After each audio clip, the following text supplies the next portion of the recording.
ගුටි කාපු එක තොප්පිය දාන් ඉදම නිසා කියලා. ඒකත් වැරදිනේ. ෆැක්ටරියේ තියෙන මේ අපද්‍රව්‍ය බහැලන කාණුවම හැරෝ මේ ඇලට. මේක දෙයක් හැටියට මම සලකන ඔව් ඇල ව්‍යවසායකයෙක්. මොන වුණත් කොල්ලොන්ට ගැහුවත් බැන්නත් රැකියා ටිකක් දීලා තියෙනවා. එයා VVIP සමාජෙත් එකතු වෙලා වැඩේ ගිහිල්ලා අන්න දැන් කෙලවගෙන ජීවිතය වෙනස් කරන පැයක්. පැයෙන් ලීසිං AFC ලීසිං. ඒ වගේම ඊයේ දිනේ වෙනකොට මේ සමාජාල මාධ්‍ය මේ මාධ්‍යවල ප්‍රධාන වශයෙන් පුතබ්බටපත් වුණා මේ මිස්ටර් කොත්තු සම්බන්ධව. මේ මගේ ගෙවල් එහා පැත්තේ ඉන්නේ. මේ අපේ ගෙවල් එහා පැත්තේ මම මෙහෙට ආවා ඊට පස්සේ තමයි අප්පුහා මෙතනට ආවේ. ඇවිල්ලා ගෙවල් දොර හදලා මන්දිර හදලා තියෙනවා. අපි කවදාක ප්‍රශ්න කරන්නේ මම තමයි යාට එකමාරක් දැම්මේ කමෙන්ට් එකක් මේ මුළුතැන්ගේ මෙයාගේ පරීක්ෂා කරන්න ඕනේ කියලා මෙයා දාන වීඩියෝ අනුව. ඊට පස්සේ තමයි ආවා දිගරහට වීඩියෝ දාන ගත්තේ මුළුතැන්ගේ අතනයි මෙතනයි.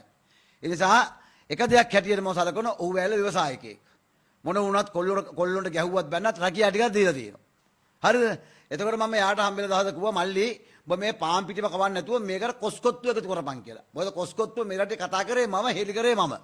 හරිද? මං කිව්වා මල්ලි කොස්කොත්තුව දීපන්. එතකොට හාල් පිටි වලින් මාකට වැඩ පිළිලක් හදපන්. හරිද? මේ අපේ මේ ගේ පල්ලෙමේ ඉන්නේ. මෙතන. හරිද?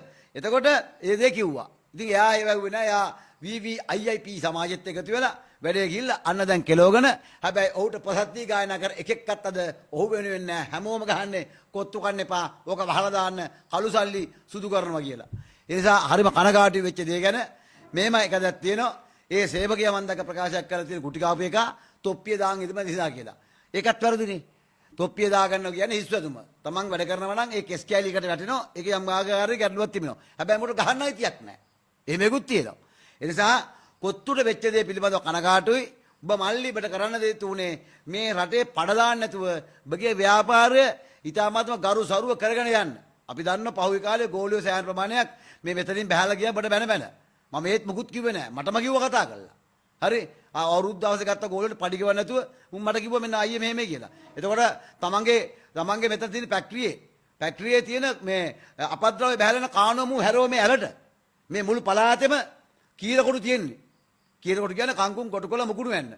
එතකොට ඒවට එන වතුර එන කානුවර තමයි සහ අතන අලිනාවන. අලිරොෂාන්ගේ අලිනාවන පල්ලමේ වලේ. එතකොට ඒ වලේ අපි එන මාළුන්ට දාන කුදේ කෑම. මේ වගේ ලොකු කොරළි හිටියේ.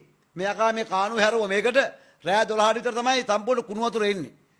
මම ගරු කරන උත්තරේට අධිකරණයට ඇවිල්ලා කොහොම හරි ප්‍රදේශවාසීන් කම්පේන් කරලා ඇවිල්ලා නඩු දාලා ඒක කානුව වැහුවා. ඉතින් ඒ නිසා මේ ගමට ඇවිල්ලා ගමේ මිනිස්සුන්ගේ හිත් දිනාගත්තේ නැහැ. දැන් මට ආරංචි විදියට මේ හදන බිල්ඩින් වලත් නඩු තීන්දුවක් හම්බෙලාද කොහොමද? ඒ නිසා අපි කනගාටුට කොත්තු වෙන ලංකාවේ බ්‍රෑන්ඩ් එකක් ලෝකෙට අරන් යන්න තිබුණා. හැබැයි මගේ පඩවැඩින් තමයි මල්ලිපට කෙලුනේ බලපන් අන්තර්ජාලේ බට පක්ෂ එක කමෙන්ට් එකක් නැහැ. බට පක්ෂව බට හොඳ කියපු කට්ටිය මගුල් ගෙවල් වල ගෙනපු කට්ටිය පාටි වලට ගෙනපු කට්ටිය බට බත් එක්ක ඇවිල්ලා ඉන්ටෝ කරපු කට්ටිය අද බට එකෙක්වත් නැහැ බට. හරිනේ එකෙක්වත් නැහැ බට.